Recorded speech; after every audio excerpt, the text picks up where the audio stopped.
What if I told you that the most watched 6 hours of the entire Iran war wasn't broadcast from a Pentagon press room, wasn't streamed from a carrier flight deck, wasn't captured by a Reaper drone at 12,000 feet?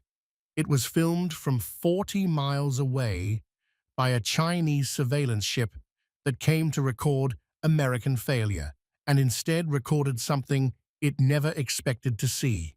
March 19th, 2026. 17 days into Operation Epic Fury.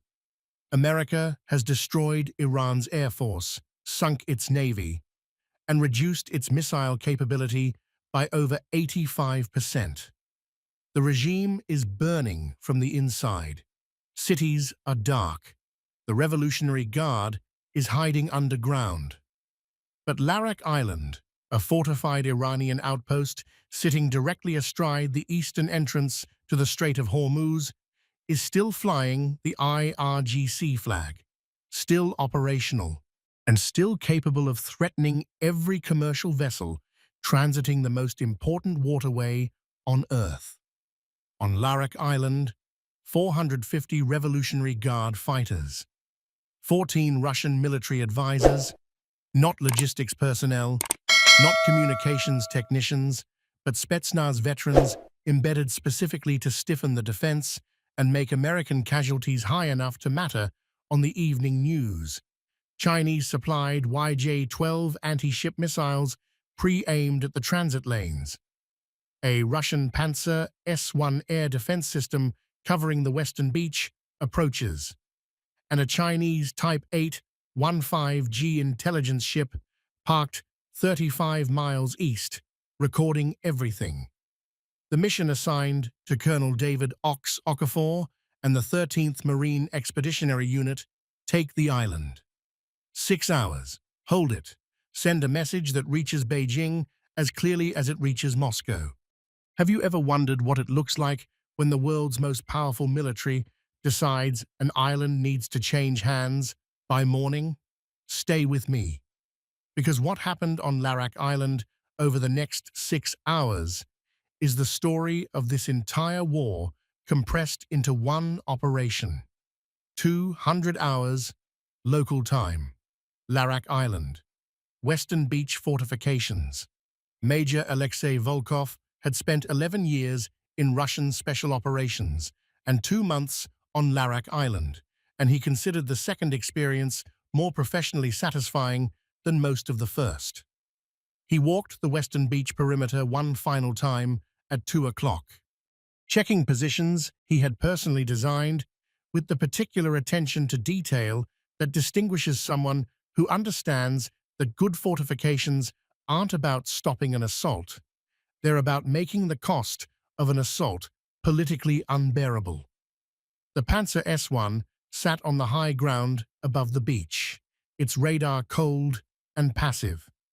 Volkov had ordered it to remain off until the moment it was needed. Every day it radiated was a day American signals intelligence mapped its exact position. He wanted it to be a surprise. The Chinese YJ-12 battery on the southern promontory was pre-aimed at the 2 choke points where LCAC hovercraft would have to slow to land. 450 IRGC fighters in layered defensive positions, every fighting hole registered to mortar teams on the high ground, and 14 Russian advisors distributed at the most critical points, not to fight alongside the Iranians, but to ensure the Iranians fought the way Volkov had trained them. Disciplined, patient, making every meter cost something. His Iranian counterpart, Colonel Farid Kashani, appeared beside him. Americans are coming. They're always coming, Volkov said. The question is what they find when they arrive. Think about what Volkov built on that beach.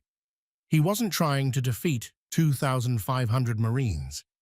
He was trying to make 2,500 Marines bleed visibly enough that the American public started asking whether a small island in the Persian Gulf was worth the cost.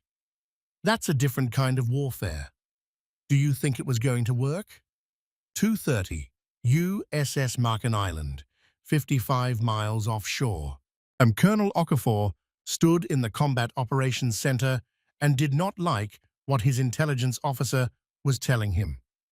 Panzer S-1, confirmed on the high ground, Russian origin, cold radar, which means we don't know its exact position within about 200 meters. YJ-12 battery on the southern promontory. 14 Russian advisors, at least 4 of them, with confirmed Spetsnaz backgrounds based on signals intelligence. And a Type 8 15G intelligence ship 35 miles east that's been tracking our approach for 6 hours. Okafor studied the terrain overlay. Larak Island, 3 square miles of rocky ground, high center ridge, 2 viable beach landing zones, and one that his S-3 had already called a killing floor. The Chinese ship. Recording everything, sir. Beijing wants footage of this. Then let's give them footage. He turned to his operations officer. Execute the prep fires on my mark. F-35Bs go first. I want that Panzer gone before the first LCAC hits the water. His operations officer hesitated, just for a second. Sir, if the Panzer radar is cold, we can't guarantee a first strike kill. I know, Okafor said. That's why we're going anyway. That's the decision that doesn't appear in the mission brief. You can't guarantee the air defense is destroyed before your helicopters and aircraft go in. You go anyway, because the mission requires it, and your people are trained for exactly this uncertainty. Would you give that order? 400. USS Lake Champlain. Fire support. At USS Lake Champlain opened fire from 11 miles offshore. Precision-guided 5-inch rounds targeting radar installations, communications towers, and every exposed defensive position that 6 weeks of satellite imagery had catalogued. The naval gunfire wasn't trying to destroy the island's defenses. It was trying to force every defender into cover, buying 8 minutes for what came next. 12 F-35B Lightning IIs launched vertically from Makin Island's flight deck in the pre-dawn darkness and crossed Larak's coastline at 15,000 feet, invisible on the Iranian radar that was still, crucially, searching for them. The YJ-12 battery on the southern promontory took 4 GBU-53 Stormbreaker bombs and disappeared in a magazine detonation that lit the southern horizon. Mortar positions on the high ground received precision strikes before a single crew reached their tubes. The IRGC command post folded. Then the F-35B assigned to the Panzer S-1 released its weapon, targeting the last known position of the system based on pre-war satellite imagery, updated by 2 days of passive electronic emissions tracking. The Panzer radar came alive 3 seconds before impact. Volkov's crew had been waiting, finger on the activation switch, watching the sky, waiting for the moment that justified revealing their position. They got 1 second of active radar time before the GBU-53 hit the launcher vehicle. 1 second wasn't enough to fire, but it was enough to tell Volkov that the Americans had found him anyway. They mapped us from passive emissions, he said to no one in particular, watching his air defense system burn from the eastern ridgeline where he'd been standing since 3:45 and 11 days of cold radar, and they still found us. He picked up his radio. All positions, the beach assault is coming. Make them earn every meter. Can you imagine that realization? 2 months of careful preparation, a system you kept cold specifically so it couldn't be tracked, and they found it anyway. At what point does patience become irrelevant against an intelligence apparatus of that scale? 4:35, Western Beach, Larak Island. 4 LCAC hovercraft came in at 38 knots, faster than doctrine recommended for a rocky beach approach. because Okafor had looked at the defensive positions and decided that every extra second on the water was a second the surviving IRGC machine gun positions could use. Behind them, an 8A, a V-7 amphibious assault vehicles carrying Marines and two M1A1 Abrams tanks. Total first wave, 280 Marines. The surviving IRGC positions opened fire.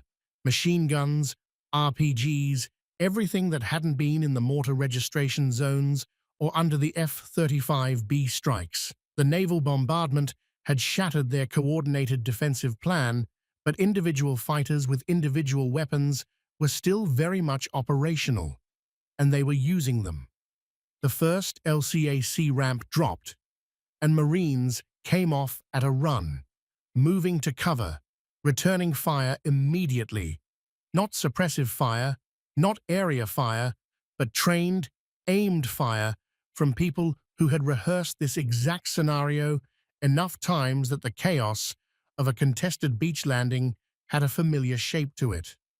The lead M1A1 rolled off the second LCAC, and the 120mm gun spoke once, and the IRGC machine gun nest that had been dominating the northern approach ceased to exist. 12 minutes. All landing craft unloaded. Beach perimeter established. 3 Marines wounded. None killed. 0 killed on the beach. After everything Volkov built, after 2 months of preparation and layered defenses and mortar registration points covering every approach, the beach fell in 12 minutes with 3 wounded. That's not luck. That's what happens when naval gunfire and precision airstrikes work together with trained people who know exactly what to do the moment the ramp drops. 5:15. Central Compound, Larak Island. Alpha Company took the high ground in 40 minutes of uphill fighting through terrain that Volkov's advisors had turned into a series of interlocking defensive positions, in each one requiring the Marines to suppress one position while flanking another.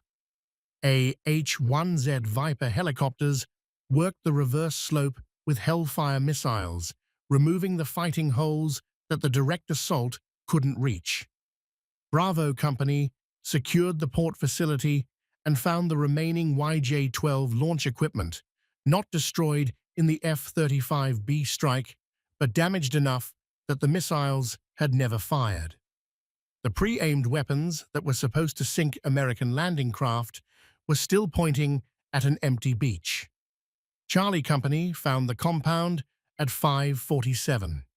It was a reinforced concrete structure near the island's center, built, Okafor's intelligence officer noted later, to Russian military construction specifications, not Iranian.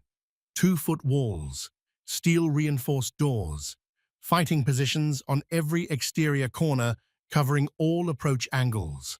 Inside, Major Volkov, 7 Russian advisors, and approximately 60 IRGC fighters who had pulled back from positions across the island as the Marine advance made individual resistance untenable. The Marine Company commander, Captain Torres, 29 years old, 3rd deployment, used the loudspeaker. Russian personnel, the island is secured. You are surrounded. Lay down your weapons. Volkov's voice came back in English that carried no accent of desperation. We are Russian military advisors. We have not fired on American forces. We are requesting safe passage under the Geneva Convention. Torres looked at her sergeant major. He's stalling. Yes, ma'am. How long does he need? Unknown. But those 60 IRGC fighters with him aren't requesting anything. Here's the tactical problem. Volkov is smart enough to use legal language to buy time and complicate the decision. You can't assault a position while someone inside is claiming protected status. You have to verify, negotiate, wait. And while you wait, 60 fighters are repositioning inside that compound. What would you do? Torres made her call. Give him 10 minutes to produce all personnel for inspection.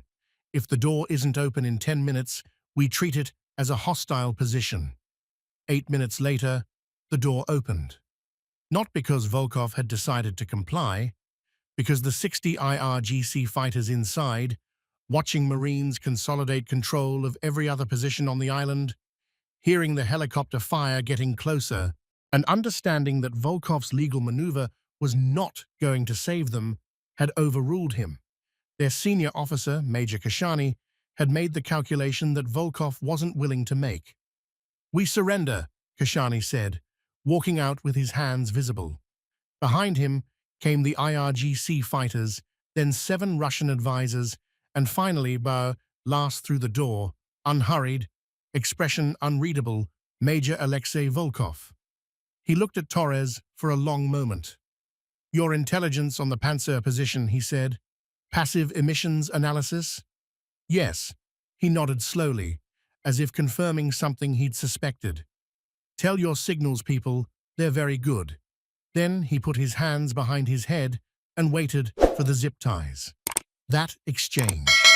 A Russian Spetsnaz advisor captured on Iranian soil, complementing the American signals intelligence that found his carefully hidden air defense system.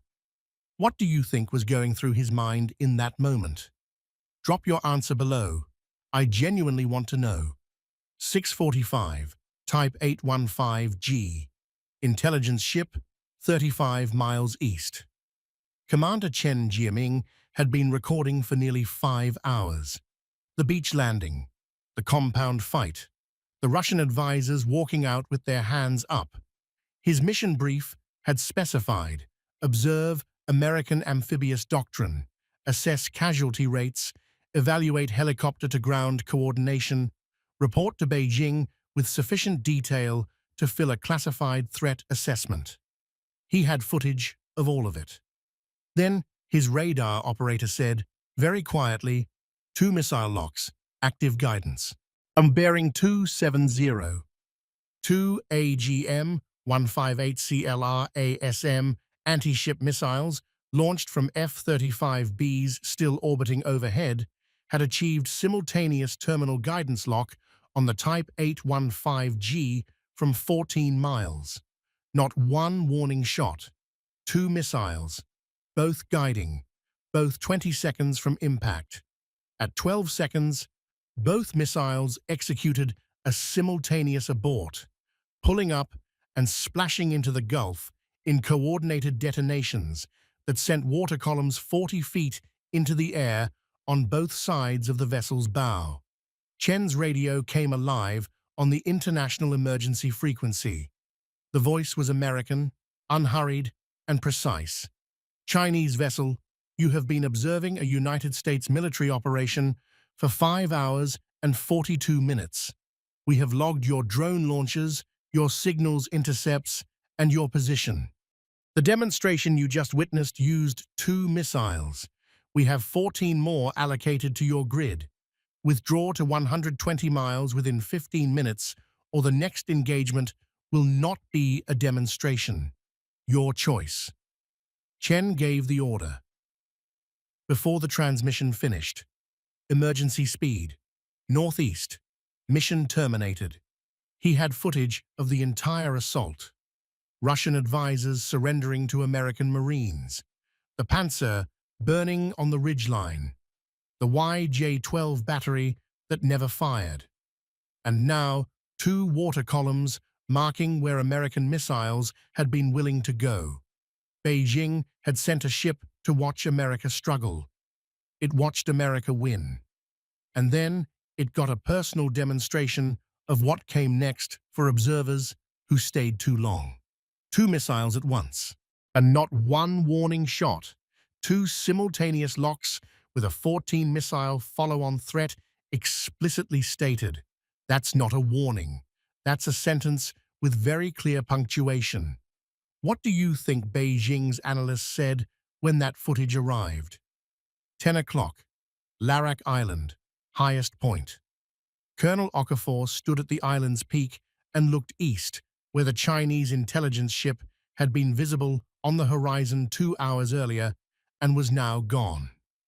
Then he looked at the compound where Volkov had made his stand, the beach where the LCAC ramps had dropped, the burning wreckage of the YJ-12 battery that had been aimed at his Marines and never fired. The final accounting was honest. 9 Marines killed, 26 wounded. Heavier than the planners had hoped, lighter than Volkov had designed for. The Russian had built something genuinely dangerous on that island.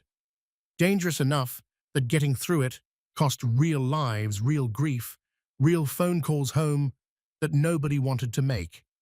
But here is what Larak Island proved about this war, and about the coalition that fought it. Russia embedded its best advisors, built Russian standard fortifications, supplied Russian air defense systems, and activated Russian tactical doctrine on that island.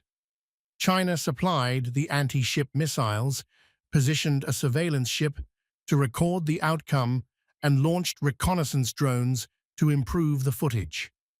Iran provided the ground, the fighters, and the flag that flew over the compound until 9:12 that morning.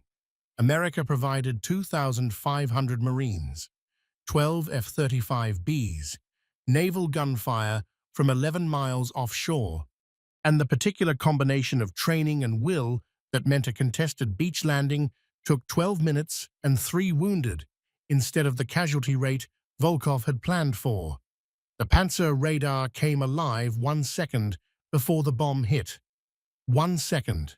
That's the margin that Russian electronic discipline bought after 2 months of careful emissions control.